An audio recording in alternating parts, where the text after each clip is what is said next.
Hari ini pagi waktu ini sekarang saya akan penyuluhan dulu sebelum berlanjut ke acara-acara lain. Sebelum membuka penyuluhan, saya akan mengingatkan tentang yel-yel. Kalau saya bilang selamat pagi, gimana Bu jawabnya? Terus? Selamat pagi Bapak-bapak, Ibu-ibu.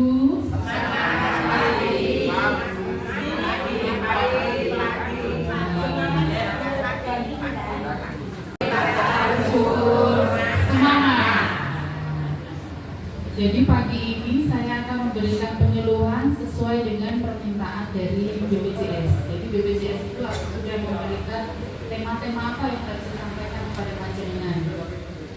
Hari ini temanya adalah faktor risiko diabetes mellitus dan hipertensi.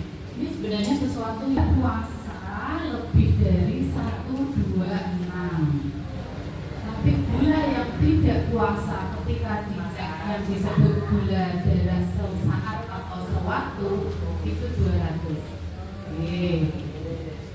Ampun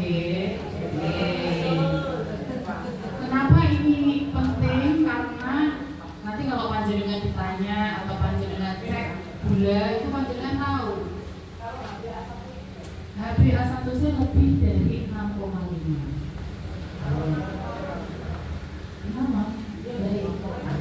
Jadi nanti kalau panjenengan cek, panjenengan tahu sendiri. Oh ini saya tinggi, saya normal, saya baik, saya tinggi ya. Yang namanya gula puasa dulu, kriterianya apa?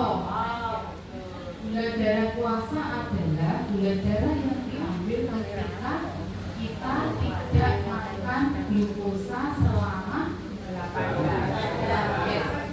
Ya betul. Jadi 8 sampai 10 jam ya. Kalau jadi kadang saya akan tanya ke pasien, itu udah jam berapa, itu dicek jam berapa? Saya udah jam 9 dong, saya dicek jam 3 sore. Dari jam 9 sampai jam 3 sore panjenengan darah apa lagi? Enggak darah apa-apa, minum air putih. Oke, kita hitung. Jam 9 dia udah ada. Jadi 10, 11, 1, 2, 3. Ini gula apa namanya?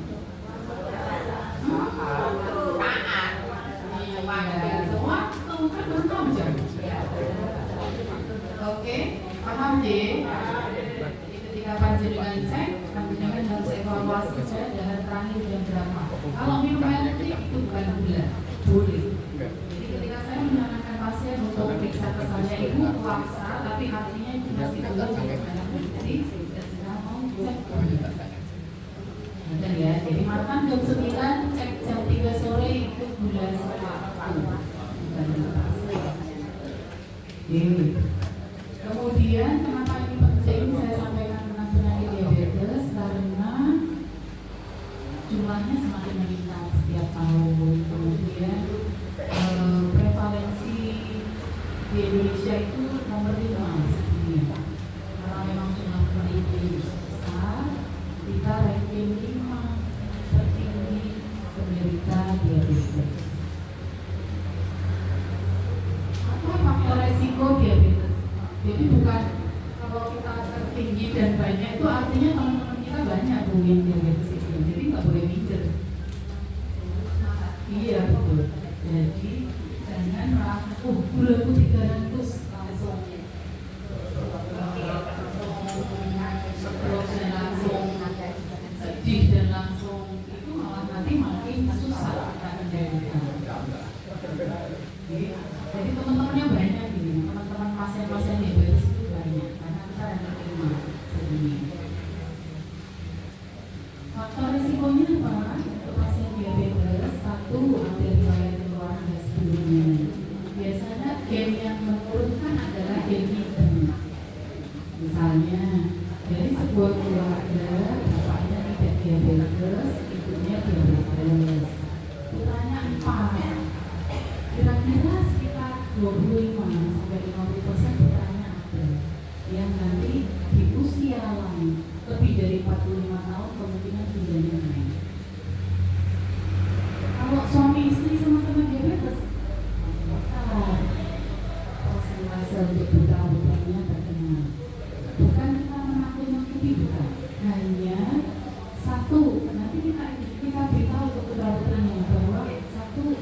ya jangan makan gula yang terlalu banyak, itu sudah penyakit itu. Latihan untuk mengendalikan makanan yang mengandung gula. Yang kedua, gaya hidup sehat, olahraga, jangan cukup itu, dan screening gula mulai usia 45 tahun.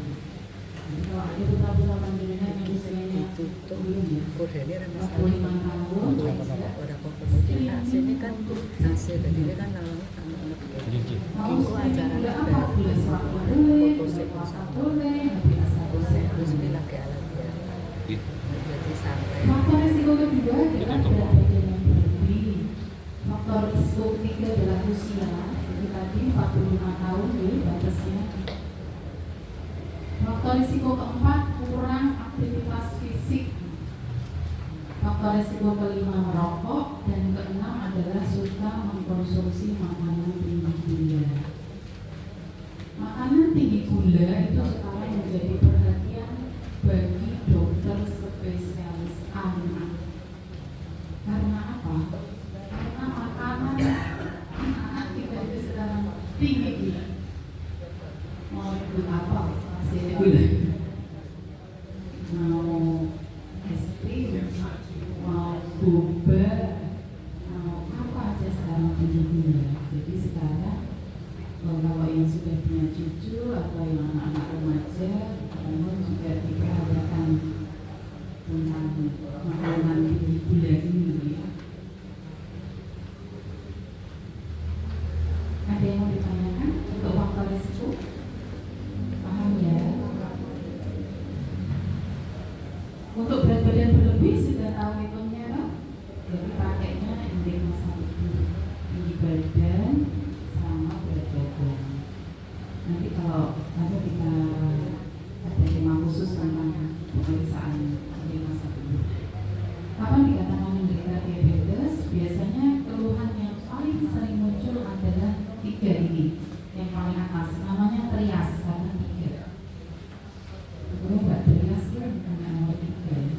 Trias. 1, banyak makan. 2, banyak minum. 3, sering kencing malam hari. Ada pasien yang tanya, sering kencing malam hari itu berapa batasannya? Berapa Bu? Ibu kalau pipis malam jam 9 tidur, jam subuh jam 4 bangun, pipis.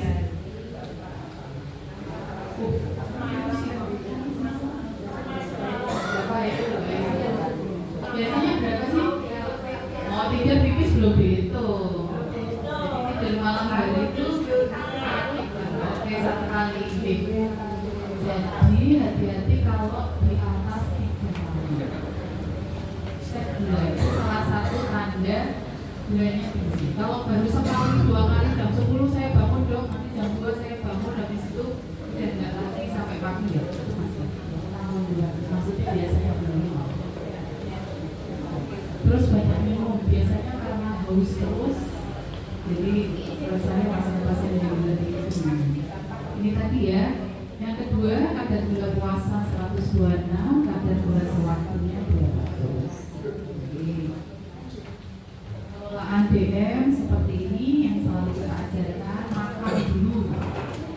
Perencanaan pengelolaan DM nomor 1 itu adalah perencanaan pola makan. Nomor 2 olahraga, nomor 3 baru obat. Nggak boleh dibalik, nggak boleh nomor 1 obat, nomor 2 makan, nggak boleh salah satu tok obat, nggak makan, nggak olahraga, nggak makan, nggak boleh dibalik. Urutannya itu hierarkinya seperti itu. Nomor 1 makannya diatur dulu, nomor 2 olahraga dulu, nomor 3 baru obat. Dengan obat nomor 1, nomor 2 baru makan. Gitu. Ada yang mau ditanyakan tentang pengelolaan DM? Untuk makro dan format Di kemarin terutama untuk bulan puasa ya. Jadi kurma itu mengandung kalori juga, boleh dimakan, tapi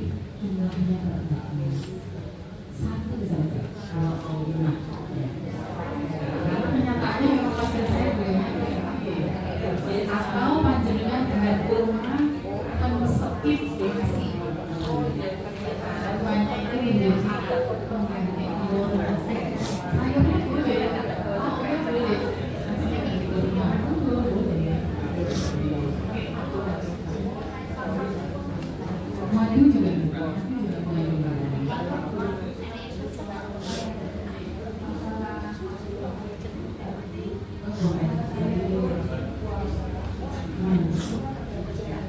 Oh iya, malamnya maghrib banyak minum.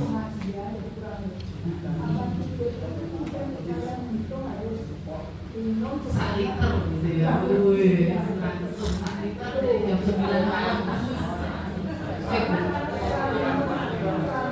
Iya betul, karena elektrolytnya nggak terbuang masih.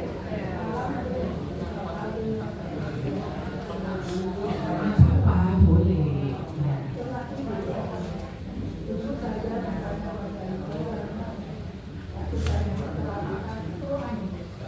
Telapak kaki tebel-tebel. Terus saya pas itu tanya ibu, disarankan beli obat vitamin B1, B6, B12 dan mecobalamin. Itu saya laksanakan, tapi belum sembuh. Ternyata saya itu jatuh, kepleset jatuh, terus pinggang saya apa ya? Mau cepet sarafnya hampir lah.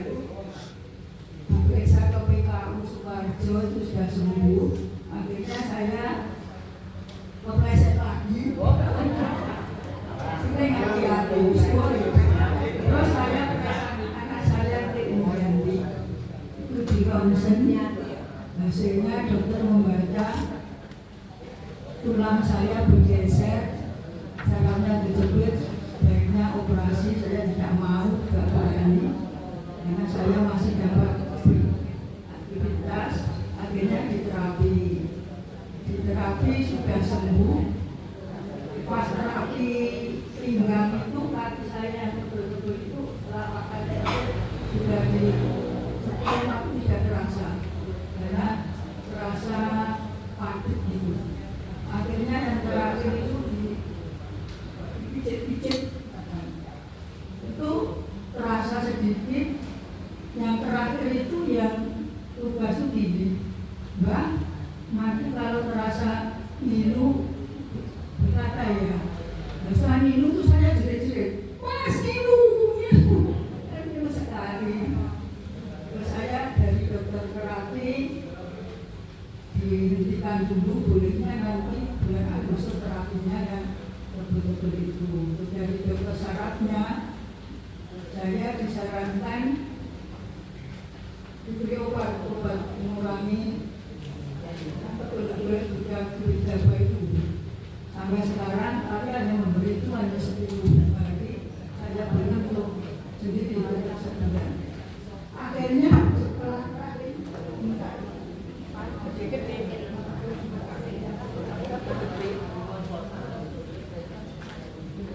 setelah saya berkata, kaki saya sebelah kanan bengkak. Oh, itu akibat diabetes itu, Mbak. Betul. Akhirnya dan sekarang nanti di lab sekarang juga, tapi hasilnya yang nanti besok kalau kontrolnya. Jadi pertanyaannya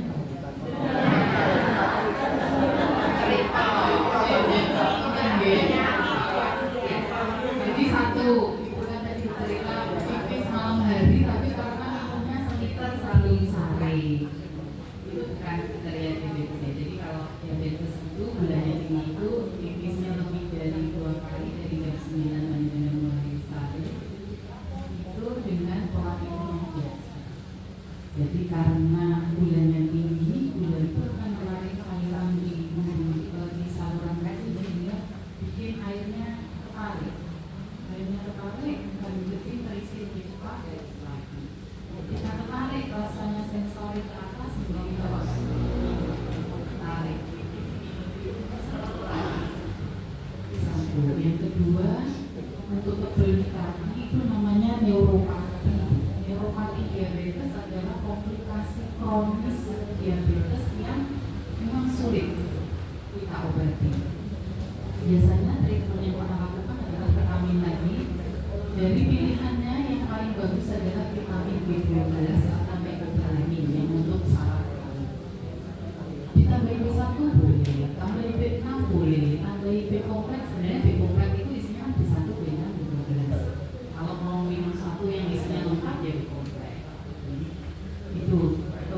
modalitas kedua adalah fisioterapi, modalitas ketiga adalah senam kaki. Tiga itu. Terus yang untuk resiko jantung, nah ini ibu, hati-hati ibu-ibu, bapak-bapak lansia itu seperti itu akan sering kemungkinan resiko jantung, sehingga harus diperhatikan. Nomor satu adalah alas kaki, sandal-sandal jepit yang licin-licin itu buang ganti, itu hati-hati. Jangan harus keluar sendiri, oh itu kok sandalku harus mulai itu yo, aku juga masih nanya saya dokter itu sandal nggak boleh sendiri. Yang kedua, penerangan lampu dari kamar ke kamar mandi harus terang. Sama dengan jalan sendiri itu harus konsentrasi loh, itu lampu harus terang.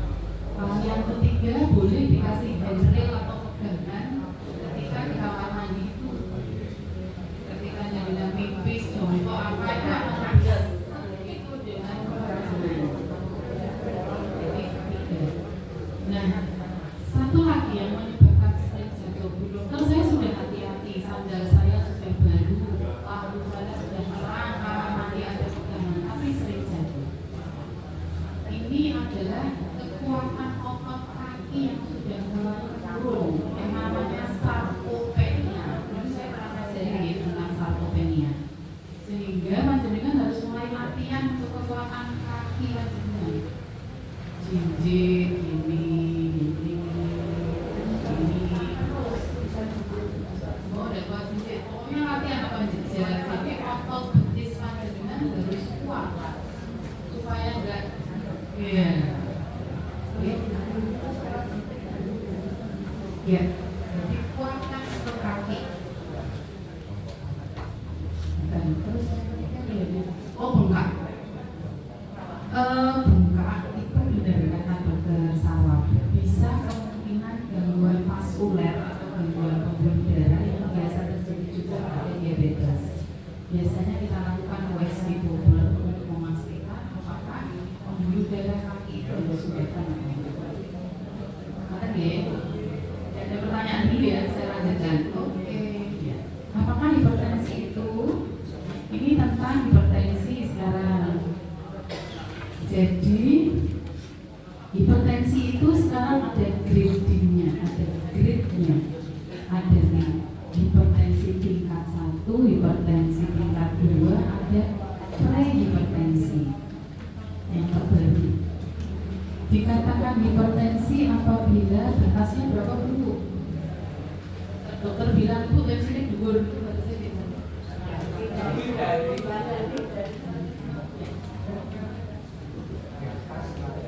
ya betul bawah. Ya betul. Jadi batasnya 140/90. 140/80 pripun Pak? 140-nya masuk, tapi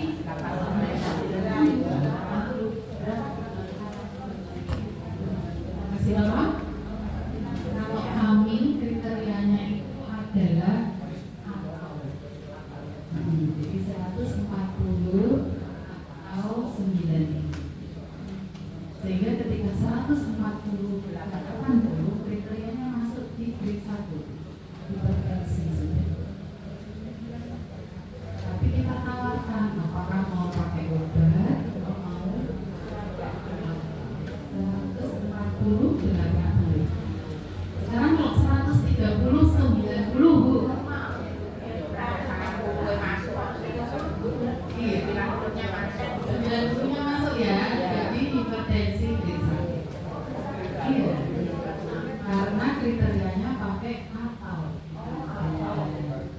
Oke. Itu yang Lanjut. itu kan 3 nomor tiga. Oh iya. Tengah atau yang bawah sendiri? Yang paling tinggi yang bawah sendiri 160. Yang atas, yang atas. Yang atas normal. Benar-benar normal itu 120/80. Yang tengah itu prehipertensi, artinya hati-hati itu di 139/89. Tahu ya tapi. Dalam teks itu ada 3. Ya. Tinggi. Oh paham saya. Itu sistol, diastol, sama baterai. Sistol itu tekniknya atas ya. Kita pesen di sini. Aku butuh. Dekat toko. yang Yang atas sama yang dua, yang atas sama yang mana? Kalau ini gitu. Tensi yang elektrik. Ya.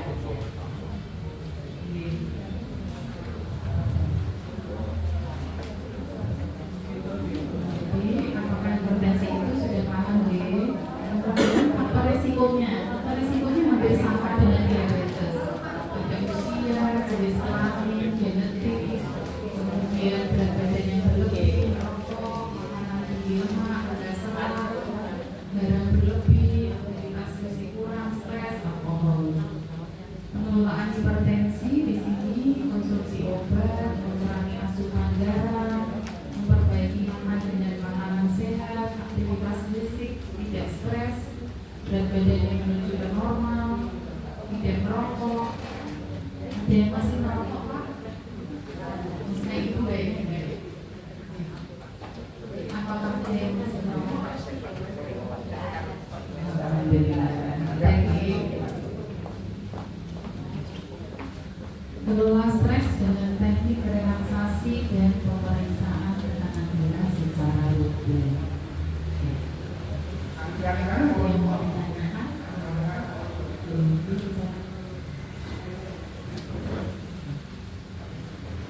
Sering kencing malam hari, tapi gulanya normal. Apakah saya hipertensi? Apakah itu akibat dari minum obat hipertensi? Gulanya normal. Saya lupa berarti menunjuk apa ya?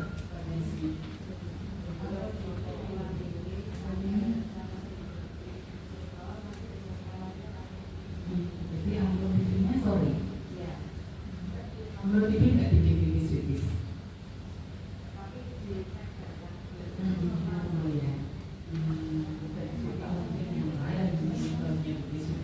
Bisa dingin bisa, jadi neuropathy bladder, artinya dia sensitif terhadap udara. Swingternya yang bisa itu bisa.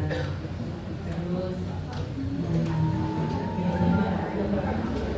mau screening USG dulu, ambil kencing boleh, atau cek kencing dulu, cek dulu darinya enggak, habis kamu enggak.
Jadi abang nyerinya panjenengan memang tinggi. Ya, jadi nyeri itu, sensasi nyeri itu kan disebabkan karena vasokonstriksi lambung, sehingga dia kemudian membuat sensori saraf sekitar lambung itu menjadi angkat. Nah, mungkin ya itu sudah vasokonstriksi tapi sarafnya tenang-tenang aja ya.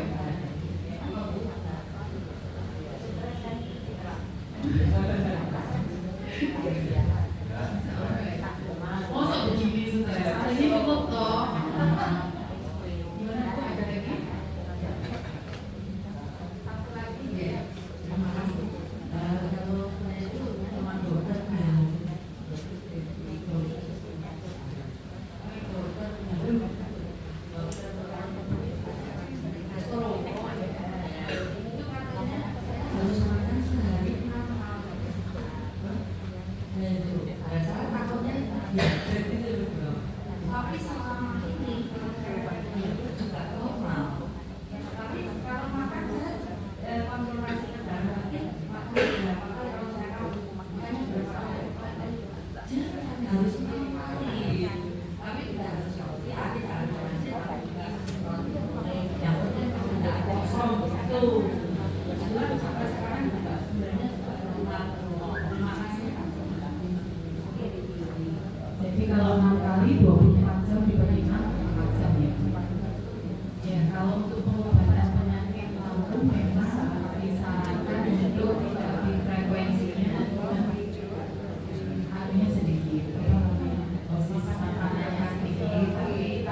Sampun. Semoga apa yang sedikit yang saya sampaikan bisa membuat panjenengan paham dan bisa meningkatkan kesehatan. Saya pengennya bapak-bapak ibu-ibu ini meskipun sedikit tapi paham, jadi nanti kalau ada yang nanya diberitahu ke saudara dan diberikan sehat. Saya tutup. Assalamualaikum warahmatullahi wabarakatuh.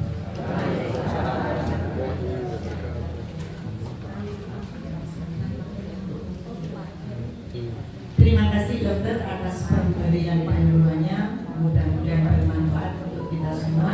Mohon untuk itu diagendakan.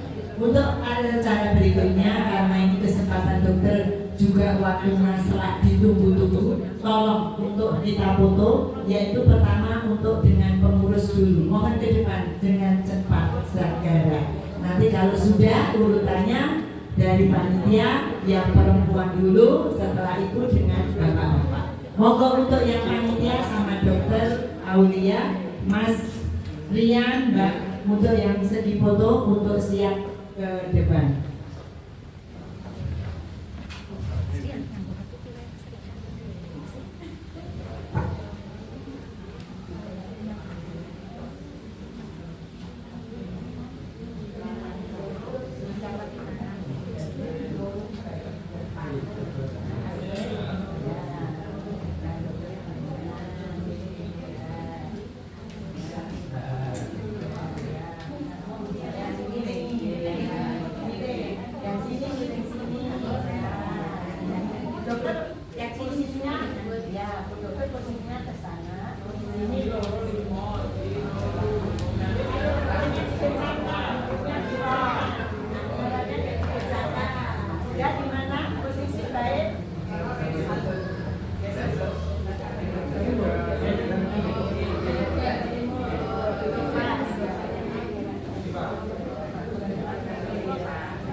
Untuk menempatkan dokter sama ibu-ibu, biarpun pengurus tidak apa-apa sih, ibu-ibu, semua ibu-ibu. Untuk jabatannya nanti saja dokter, karena juga dokter mau segera meninggalkan. Untuk posisi foto dulu, monggo yang menempatkan.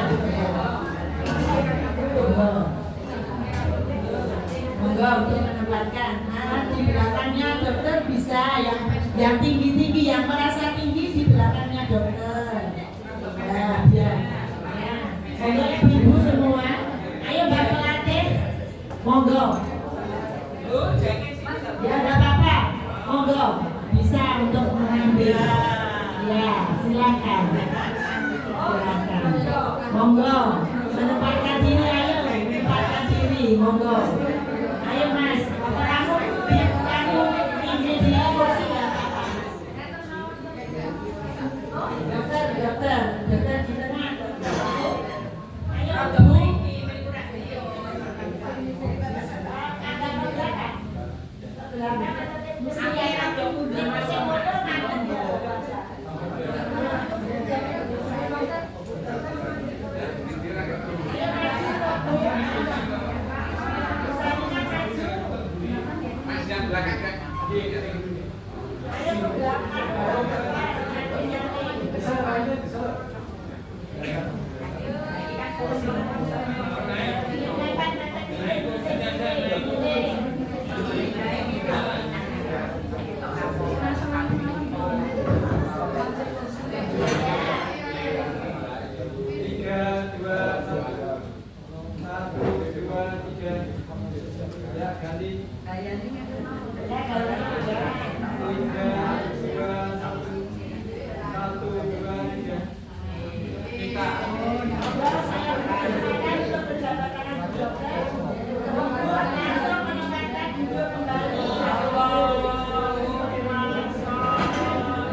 segera dengan dokter saja dulu, nanti kita dengan kita semua nanti.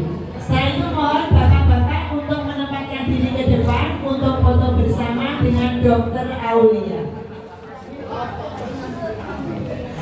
Memangnya kebudi-budi aku ngisi teo. Monggo. Yes.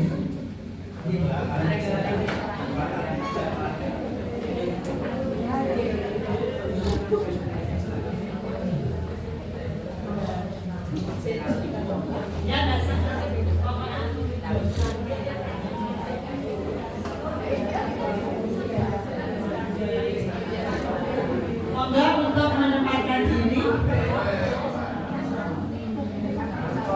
Ya Pak Dokter untuk foto bersama bapak-bapak. Monggo. Ya. Monggo dokter ini Pak Dokter sudah datang. Alhamdulillah. Ayo kecil maju ke depan menemani mama. Sudah ayo Mas siap foto. Ya. Pak Dokter sekalian mau di tengah terus ya monggo di tengah Bu Dokter belakangnya Pak Dokter yang kecil di depannya 1, 2, 3, 4 1, 2, 3, 4 miringnya sini miringnya sini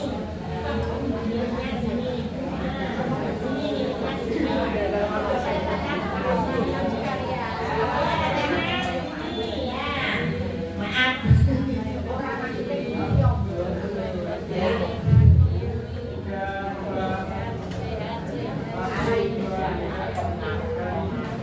nanti ya.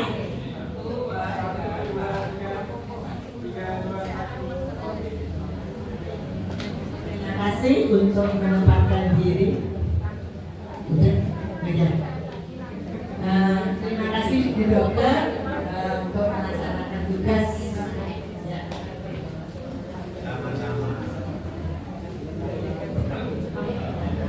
Turun di pantai ini Pak. Turun di pantai ini.